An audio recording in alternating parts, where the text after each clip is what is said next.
Hi everyone, welcome to this exclusive slice of Game Time for your Go 90 app here in our Atlanta studio. The Czar, Mike Fratello, Stu Jackson, I'm Matt Weiner, good to have you with us. Guys, we're talking about an NBA anomaly. The San Antonio Spurs, who were 40-1 on their home floor last year, are 4-4 at home this year. But they're the third team in NBA history to win their first 11 games on the road. So looking at the schedule, when will they lose on the road?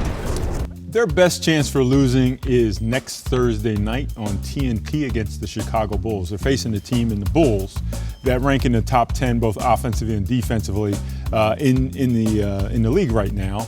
And I don't see anyone before that can really challenge them, because it's obvious to me they're really focused, the basketball team, on the road, Coach. Minnesota at home is, look, Minnesota overall is struggling this year at 5-13.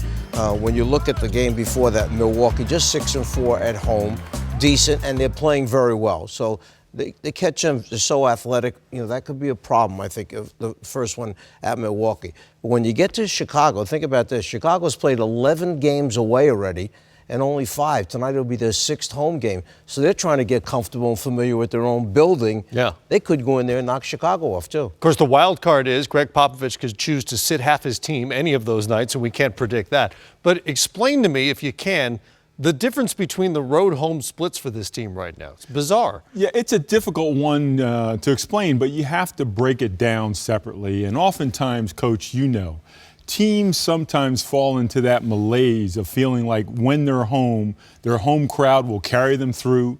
The history of the Spurs and the fact that they've won so much over so many years that it's just going to happen. You may lose a little bit of focus defensively in your own building, and the Spurs are not a great defensive team right now. So you have all those factors. Throw in the fact that we're now entering the holidays, and there's even more room for concern as players become distracted with their personal lives. And it's a little bit of a concern. But, but at the end of the day, all that's just talk. You got to get back in transition and guard your guy.